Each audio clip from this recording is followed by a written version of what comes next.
Hello welcome to Politicos. This is Narasimha. రాష్ట్ర రాజకీయాలు కాస్త హాట్గా సాగుతున్నాయి. ఇటు కేంద్రం నుంచి రాష్ట్రం వరకు కూడా వక్ బిల్లు మీద అయితే తీవ్ర చర్చ నడుస్తున్న నేపథ్యంలో అసలు ఈ బిల్లుకు సంబంధించి ఇది చట్టంగా కూడా కార్యరూపం దాల్చిన నేపథ్యంలో ఈ విమర్శలు ఎందుకు వస్తున్నాయి, ఇటు ఎంఐఎం కానీ ఇటు ప్రతిపక్షాలు కానీ విమర్శలకు ఎందుకు దిగుతుంది, ఇలాంటి అనేక అంశాలను కూడా తెలుసుకునేటువంటి ప్రయత్నం చేద్దాం. మనతో పాటు ఉన్న మనోహర్ రెడ్డి గారు బీజేపీ స్టేట్ వైస్ ప్రెసిడెంట్గా కూడా కొనసాగుతున్న నేపథ్యంలో మరి బీజేపీ పార్టీ ఒక కమిటీని కూడా ముందుకు తీసుకొచ్చింది. దాని గురించి మాట్లాడే ప్రయత్నం చేద్దాం. నమస్తే సార్.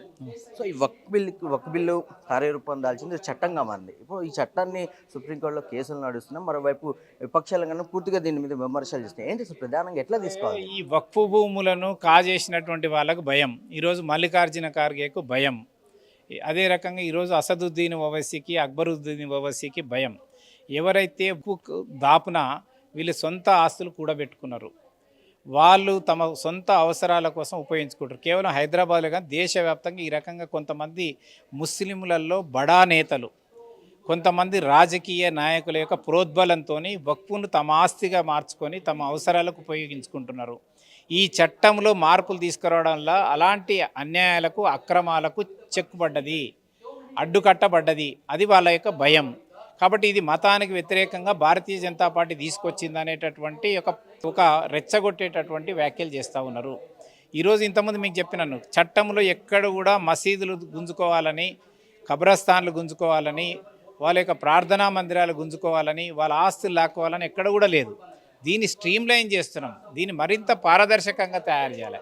జవాబుదారీతనం అనేది లేదు. ఈరోజు వక్కులో ఉన్నది వాళ్ళ ఇష్టానుసారం, అకౌంటబిలిటీ లేదు, ఆడిటింగే లేదు, అడిగేటోడు లేడు, చెప్పేటోడు లేడు, వాళ్ళు ఏదనుకుంటే అదే.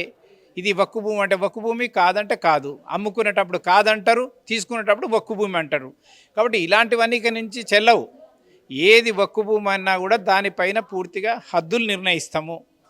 తర్వాత దానిపైన దాన్ని ఎవరు ఇచ్చిర్రు, దానికి సరైనటువంటి ప్రాపర్ డాక్యుమెంటేషను. ఇక నుంచి వక్కు భూములు మొత్తం దేశంలో ఉన్నటువంటి అన్నీ కూడా పబ్లిక్ డొమైన్లో పెడతాం.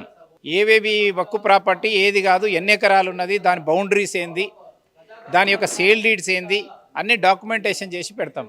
కాబట్టి ఇవన్నీ కూడా వాళ్ళకి ఏంటంటే వాళ్ళ కంపించిపోతున్నది.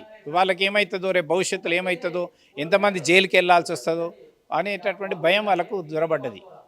సో వక్ భూములకు సంబంధించి ఒకసారి గెజెట్ రిజిస్టర్ అయితే దాన్ని అమ్ముకోవడం కానీ లేదా సొంతంగా రిజిస్టర్ చేసుకోవడం కానీ ఉండదు.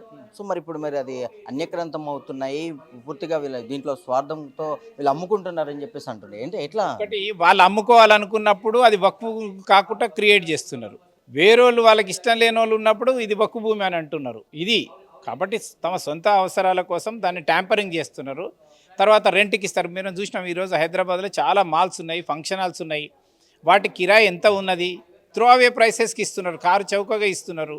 ఆ లెక్కలు ఎక్కడున్నాయి? ముతావలికి చెప్తారు. ముతావలి అంటే కేర్ టేకరు, ఆయన ఏ లెక్క రాస్తే అదే, లెక్కలే ఉండవు. కాబట్టి దానికి ఆడిటింగ్ లేదు, లెక్కలు లేవు. కాబట్టి ఇవన్నీ నడుస్తున్నాయి. దీనికి ఎవరు చెప్తారు? ఈరోజు నిజంగా ముస్లింలు ఇంకా పేదరికంలో ఎందుకున్నారు చెప్పండి? ఇన్ని ఆస్తులు ఉన్నాయి. రైల్వే తర్వాత, రక్షణ రంగం తర్వాత అత్యధిక ఆస్తులు ఉన్నటువంటి ఇదే. ఎందుకు ఇంకా ముస్లిం పేదవాళ్ళు ఇంకా పేదరికంలో ఉన్నారు? సచార కమిటీ కాంగ్రెస్ పార్టీ వేసింది కదా, 2006లో నివేదిక ఇచ్చింది కదా. ఎందుకు ఇంకా పేదరికంలో ఉన్నారు? ఎందుకు వాళ్ళకు పెన్షన్స్ ఇవ్వటం లేదు? ఎందుకు వాళ్ళు చదువుకోవడానికి ఆర్థికంగా తోడ్పడట్లేదు? ఎందుకు వాళ్ళకు పెళ్ళిళ్ళకు ఆర్థికంగా సాయం చేయట్లేదు? ఎందుకు ఇల్లు నిర్మించి ఇవ్వటం లేదు? ఈరోజు చెప్పాలి వాళ్ళు. సో ఫైనల్గా చెప్పండి, ఏదైతే ఈ వక్కు చట్టానికి సంబంధించి సామాజిక న్యాయం చేకూర్చడం కోసం రాజకీయ వ్యూహంగా దీన్ని తీసుకొస్తున్నారు, ఎట్లా తీసుకోవాలి? రాజకీయ వ్యూహం కానే కాదు. ఈ యొక్క లక్ష్యము, ఉద్దేశము, ఇది దేనికోసం అయితే పెట్టినరో వాళ్ళకు ఉపయోగపడాలనేదే మా యొక్క లక్ష్యం. సో ఫైనల్గా ఒకటి, ఏదైతే ఈ వక్ చట్టానికి సంబంధించి మత రాజకీయాలు రెచ్చగొట్టడానికి ఇదంతా జరుగుతుంది, ఓవైసీ కూడా చెప్తున్న పరిస్థితులు ఎట్లా, ఏమంటారు? ఓవైసీయే కదా మొత్తం ఉపయోగించుకుంటే ఓవైసీకి భయం అవుతున్నది. ఓవైసీకి ఎందుకు భయం అవుతుంది? శాస్త్రీపురంలో ఆక్రమించింది ఆయన్నే, బార్కాసులు ఆక్రమించింది ఆయన్నే, ప్రతి చోట ఆక్రమించింది ఆయన్నే. ఆయనే కళాశాలలు పెట్టుకున్నాడు, ఆయన ఆసుపత్రులు కట్టుకున్నాడు.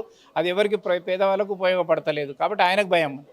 సో చూసారు కదా, వక్ బిల్లుకు సంబంధించి కూడా పూర్తిగా ఈ కమిటీ అనేది పర్యవేక్షణ చేస్తుంది. ఇక ముందు ఆ కార్యాచరణతో ప్రజల్లోకి వెళ్తాం. ఖచ్చితంగా మత విద్వేషాలను రెచ్చగొట్టడానికి కాదు, పూర్తిగా సామాజిక న్యాయం చేసే దిశగా కూడా బీజేపీ పార్టీ ముందుకు వెళ్తుందని చెప్పేసి కూడా వారు చెప్తున్నారు. సో ఈ నేపథ్యంలో మరి ఇటు విపక్షాలు కానివ్వండి, అధికార పక్షాలు కానివ్వండి, ఇటు కేంద్ర నాయకత్వం కానివ్వండి, ఎట్లాంటి చర్యలు తీసుకోబోతుంది చట్టానికి సంబంధించి కూడా ఇక ముందు తెలియాల్సిన నేపథ్యంలో మరి సుప్రీం తీర్పు కూడా దీని మీద వెలువరించనుంది ఇక ముందు కూడా. సో చూద్దాం మరి ఈ వక్ బిల్లుకి సంబంధించి ఏ పార్టీ ఎలాంటి రాజకీయ వ్యూహాలతో ముందుకు వెళ్తుందని కూడా ఇక ముందు తెలియాల్సింది. సో ఇది ఇప్పటి వరకు update. Cameraman Chandrashekar Narasimha reporting from BJP Bhavan, Hyderabad.